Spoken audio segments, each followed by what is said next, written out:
All right, ready to ride. Finally, some Saturday football. I don't know who's fired up about it, but I sure am. Can't remember a season where you go the whole month of October and not have a Saturday game. I think it's the first normal week. When I say normal week, Monday's truly a Monday practice, or Wednesday's truly a Wednesday practice. You travel on Friday and you play a game on Saturday. I think it's the first time we've had that since September 20th, so it's been a while. And the first time we're going to have a day game all season. So every game we've had up to this point, all 7 games, have been at night. And this will be our first day contest of the year, so excited about that. And over that stretch, I've had three Thursday games in a row. Finished 2-1 in those three Thursday night games. And the last one, the night of the Boneyard, just going back to Tulsa. I thought the offense performed really, really well. Had 568 yards. Total offense, you've seen those guys starting to come along. And it's about this time last year we saw the offense really go to work and doing that. And 268 rushing yards led by London Montgomery. It's nice to see him get going. Popped a long one in there, I think 50-plus yards. Certainly knew he had that in him, but to see that come out on game day. And another strong performance by Caton, over 300 yards again, passing the ball. Anthony had a couple touchdowns, hit him down the field a couple times, stretched the field. Nick Massey was Special Teams Player of the Week following the Tulsa game, and had a strong performance. Mike Wright, you saw him in several different spots out there, offensively, receiver, running back, quarterback, and then defensively got him on the field as well. So he's starting to, be a guy that we can truly depend on in several areas, and a guy that we thought we would have there. Defensively, probably didn't perform to our standard, or the standard we set here early in the season, but I thought overall they did the things we needed to do to win a ball game. They continued to up front, especially to, push the pocket around, make some tackles for loss. I think we had 10 TFLs and 5 sacks. Preston Carr and Ryan Rosenberg kind of leading that group up front. So seems like forever ago since the Tulsa game. I think you got 16 days between the Tulsa game and the Temple game here. So during the bye week, we just spent some time on making sure we reset, recovery, refreshing, kind of get back to being healthy and those type of things. Not only physically, but just kind of mentally reset too. So took some time away, but did practice last week, practice last Monday, Wednesday, and Friday. Took some time off this past weekend, and then got back to being ahead today. And I think the advantage you have in a bye week is you can work ahead of your opponent. You're really focused on your next opponent, where your opponent, in this case Temple, was really focused on their opponent, Tulsa. So they're kind of their first day of work is yesterday or today of looking at us, and we've had a whole week to look at them. So that's played a big advantage for us. But Temple is a very, very good football team.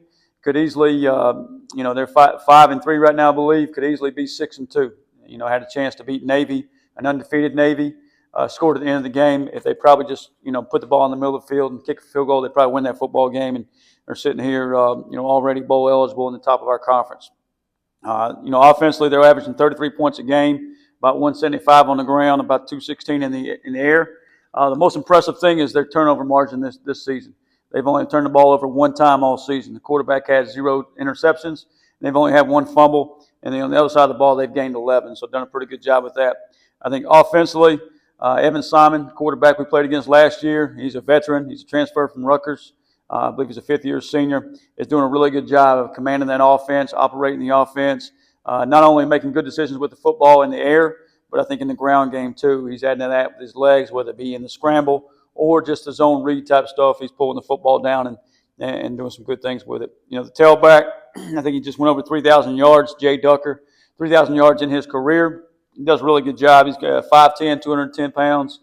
Thick kid in there, does a really good job on the inside zone, mid-zone plays, and, had some big runs throughout the season. The backup had a big run Saturday as well, and Hunter Smith. I think the tight end is probably one of the best tight ends we've seen this year. I think Tulsa had a really good tight end. This kid might even be a little better. He's bigger. He's listed at 6'6", 265.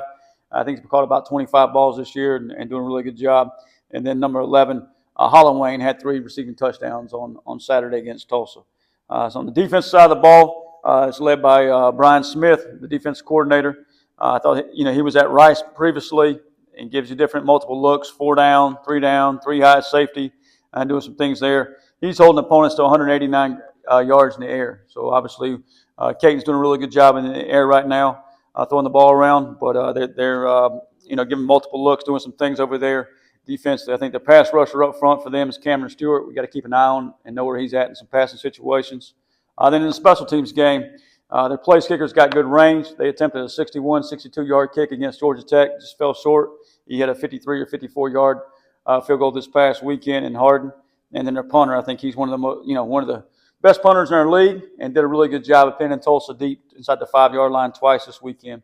And then return man, number 17, Bermudez, is explosive back there. I think he has a big return against UTSA. I think that one had a penalty flag on it.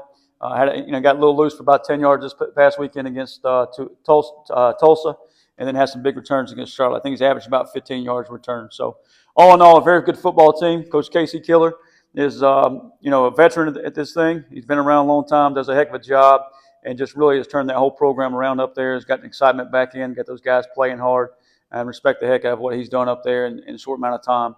And certainly we got to have our A game ready to go and be ready to ride and play our best football this season. So looking forward to it. Looking forward to back to a Saturday game and looking forward to a day game. So this time we'll go with any questions.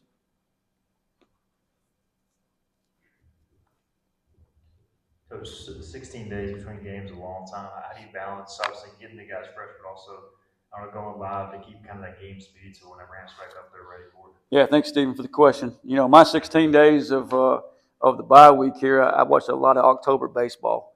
I don't know how that went for you, but for me, I thought it was pretty good to see Trey Savage and Hoffman and those guys really dealing and getting to the World Series. I know it was a heartbreaker for you, so I apologize, but I think we're all as Pirate fans pretty happy about it and enjoying watching that. But yeah, I think you have 16 days off, and the big challenge is to make sure you're recovery, refresh, reset, all those things.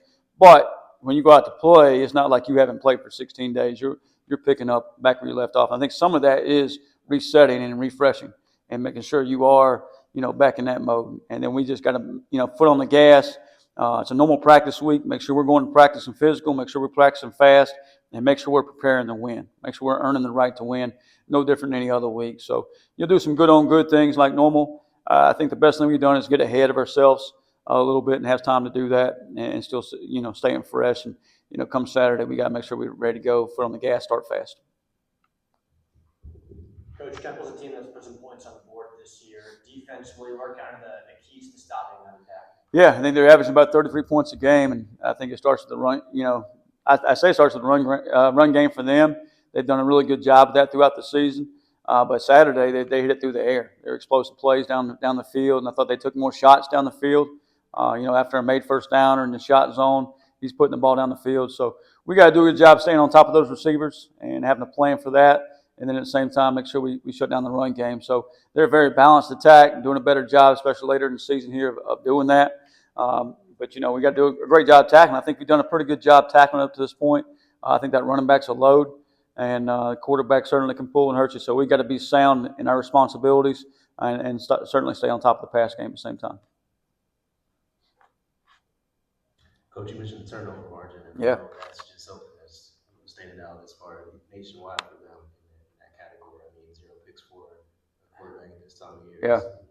But I mean, what are you telling your guys as far as the importance of that category this week? Yeah, you get into November and you've got a quarterback who hadn't turned the ball over all season. That's pretty special, and that's a big, huge reason for their success at this point. And only one fumble. They put the ball on the ground a few other times. Just they do a good job of swimming to the ball and recovering it and knocking it out of bounds. I think Simon did that on Saturday. But for us, it's about playing the way we want to play. And we always talk about focuses on us, how we do things, how we operate, and it still is. I think if we'll go play the game we want to play and the way we want to play, we can help force turnovers, and that's kind of been the case throughout the season. And we got to do a better job of just punching at the football. The ball's in the air. We got to do a better job of going and getting it. He doesn't put it in harm's way, but you got to put him under pressure situations. And if you can get a lead on a team like this, then you force him to be a little bit more of a drop back pass. A lot of his pass game is play action, throwing wheel routes out of the backfield, or wide tight end hides going back, or a quick game. So he doesn't really have to sit back there and drop back pass. If you could make him sit back there and get him in 3rd and long, or a situation where they're behind the game, and make him sit back there and drop back pass, then you get a pass rush in the face, and maybe you force him to put a bad ball in the air, and you have a chance to go pick one off. So all those things kind of play in a factor, and it's not just about what your defense and how they're going to create turnovers, but how your team is going to stress the other football team and put them in situations where they can be careless with the football. Coach, around this time last year, you were preparing for Evan Simon. You're doing that again. What have you seen on film this year that has set him apart from the players he was a year ago? Yeah, a year ago we knew about Evan and knew about Temple. Obviously, I think the biggest focus was on keeping our team together and make sure we played with great effort and great energy. And what you've seen Evan grow is just the decision making that he's done over the last year and taking care of the football. Those are the two biggest things. And you're seeing him use his legs more. You didn't see that a year ago. You didn't know how good of a runner he is, and he's certainly shown that. Whether it's just drop back and pass, it's not there, tucking the ball down and taking care of it and taking off, or in the zone read game, it's pulling it when a defensive end or whoever the quarterback player may be doesn't keep his shoulders square or does a poor job of squeezes too far. He'll pull and out leverage you on the perimeter. So he's done a really good job of that. And I think that's what they've done offensively, what Coach Keeler's doing offensively, and Tyler doing up there is just kind of fit Evan, and they're definitely playing to their strengths right now. Any other questions?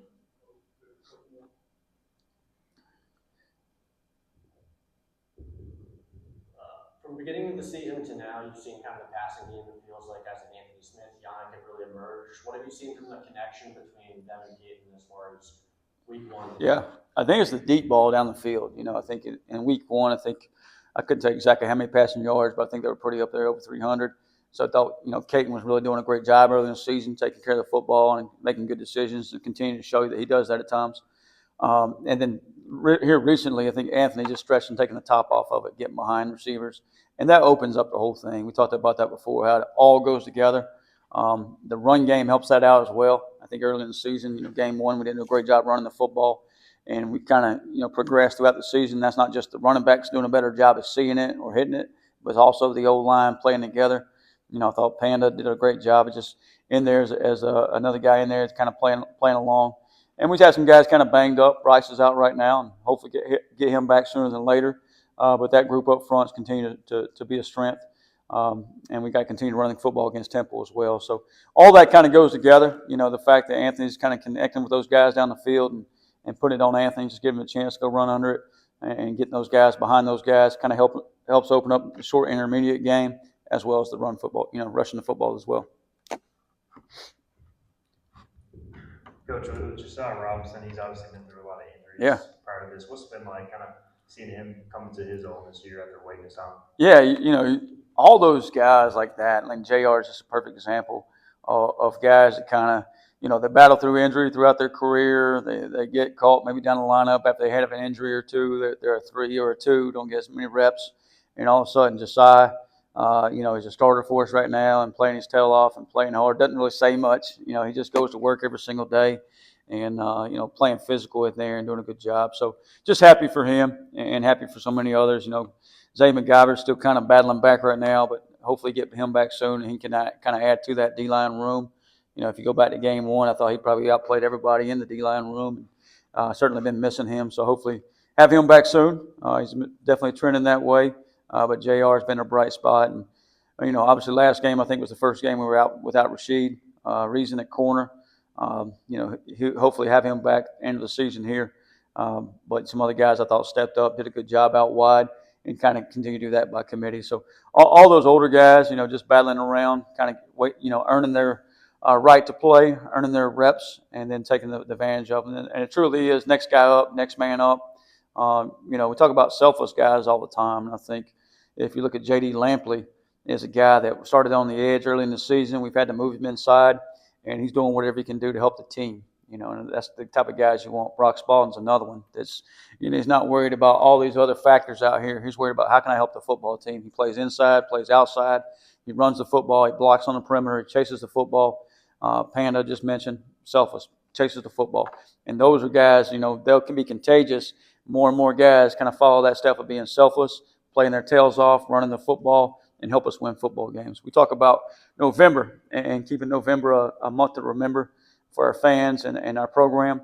And it really just starts, we talked to our team this morning, it starts about how we do things and doing the little things better than anybody else and the way we prepare. And we got to continue to do that every single day. This time last year, we talked about focusing on each day, making that the most important day and winning the day each day. And it's really no different now. And that's how you win on Saturdays, just win on Mondays, win on Tuesday, win on Wednesday. So we got to be locked into that all week and do a great job of preparation with that. Coach, you mentioned earlier you're going to see multiple different fronts from this team, and as you Yeah. mentioned, you banged up on the offensive line side of thing. How important has these 16 days been to work on? Hey, how do we block this against a 3-man front as opposed to a 4-man? Yeah, I think the good thing about this point in the season, you've seen a little bit of everything. You've seen the 3 high safety look from Coastal earlier in the season. You see an odd front, throughout the season as well. You've seen even mostly from Tulsa, so you've seen some variations there. They're going to package some things up, roll some guys in and out, and do a really good job with it. So at this point in the season, though, you've seen the looks. You can coach off. Hey, it's the same as what you saw in the Coastal game. Hey, it's the same as what you saw in the Tulsa game. Hey, it's the same as what you saw, back in Army games. So all those kind of add to it. Obviously, each and every week you expect defenses to be better and better, and certainly Temple is. So it does help with that, and some recall there, and kind of moving forward with how we do things. So, but at the same time, you're looking at all those 3 different packages and really different looks. It does give you time to prepare for those looks. Seen some more trickery on special teams and games this year than previous years. Just how important has it been to get creative on that side of the ball? I think it's just who we are, what we're about, and not just special teams, but offensively, defensively. We always want to be attacking. We always want to be the aggressor. We always want to go get it and put our foot on the gas, whatever it may be.